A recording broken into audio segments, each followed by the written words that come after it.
Hey yo les gars, c'est Tony, j'espère que vous allez bien, moi je vais très bien. Donc aujourd'hui on se retrouve pour une vidéo où je vais vous présenter un tout nouveau jeu qui vient de sortir euh,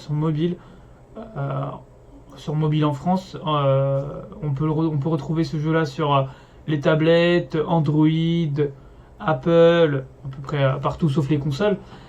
Donc c'est parti pour l'intro et on y go pour la vidéo, let's go. Metro Boomin want some more, nigga. Donc nous voilà sur le jeu. Je sais, je suis niveau 2, j'ai déjà un peu joué au jeu, j'ai déjà touché à plusieurs missions et tout.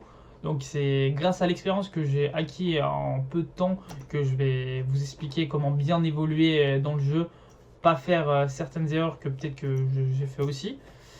Donc dès le début, alors ce que je vous explique, c'est que c'est un gacha. Donc je pense que vous connaissez tous à peu près ce que c'est un gacha. Bon, si vous connaissez pas, c'est un jeu où voilà, on a des monstres et c'est un jeu tour par tour où on lance certaines attaques contre certains monstres.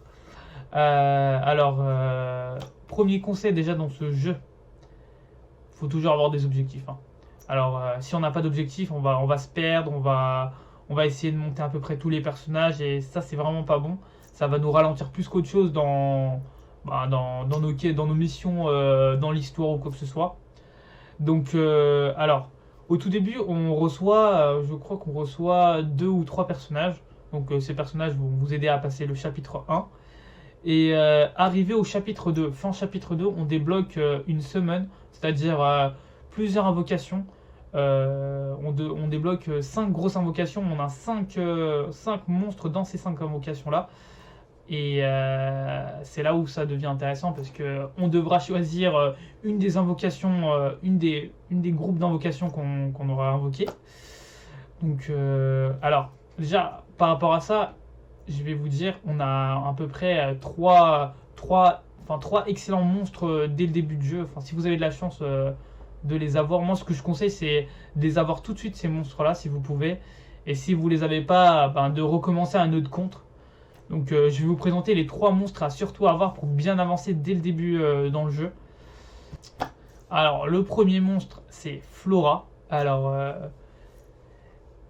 ce qui est important, c'est à savoir, parce que la vidéo va être très courte, hein, je vais vous expliquer, ça va être très très court. Donc, c'est un personnage qui a énormément de dégâts AOE, c'est-à-dire des dégâts en zone, où on peut toucher énormément d'adversaires en même temps. Donc, elle tape super fort et elle tape énormément de personnes en même temps. Donc, ce personnage est vraiment vraiment bien. C'est un gros DPS, donc dès le début du jeu, vous pouvez énormément avancer dans l'histoire. Donc, on a ce personnage-là qui est bien. En deuxième, on a Valérie. Alors, je vais pas vous mentir, ça c'est mon personnage préféré dans ce jeu-là. Je l'adore, je la trouve trop stylée. Alors, elle aussi, elle a énormément de compétences AOE, donc en zone, donc elle peut énormément attaquer beaucoup de personnes. Et elle fait super super mal. Ses attaques sont trop stylées, les cinématiques sont juste magnifiques dans le jeu. Donc, ça c'est ce que je conseille. Alors, on a Valérie en deuxième position, elle fait de très gros dégâts comme je vous l'ai dit, et elle peut aller un peu avec toutes les teams.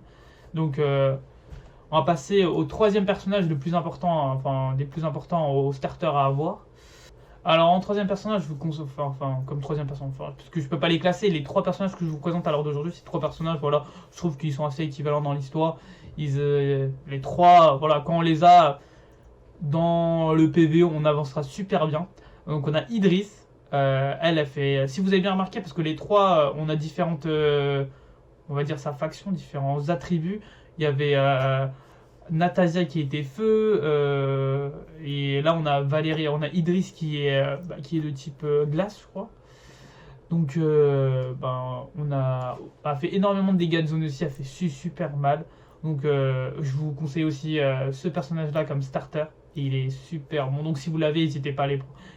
Je vais aussi vous présenter un dernier personnage. Bon, personnellement, pour moi, au niveau du starter, je le trouve pas super utile, mais si dès le début on pense au late game du jeu, c'est-à-dire vraiment un très gros late game en fin d'avancement du jeu, on peut prendre directement, bien sûr, ce personnage-là. Alors, c'est Natasia, c'est un des plus gros heals du jeu et surtout le seul personnage qui peut ressusciter des héros, enfin des monstres.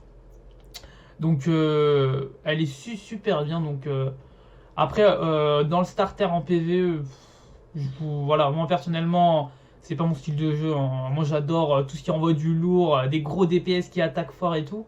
Et elle, voilà, elle va heal tout le monde, elle va ressusciter des gens. Donc moi je pense que on peut commencer comme starter avec ce personnage là, mais c'est voilà, c'est un personnage, voilà, c'est que du late game quoi. Donc voilà.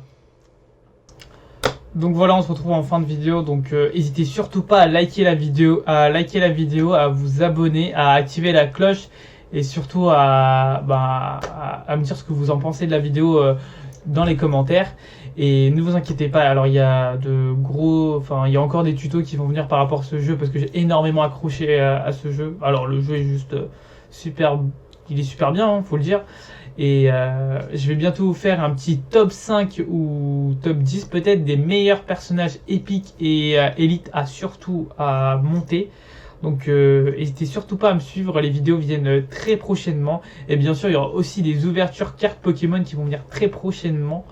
Donc n'hésitez pas à activer la cloche. Donc voilà, peace. Let me switch up the tempo.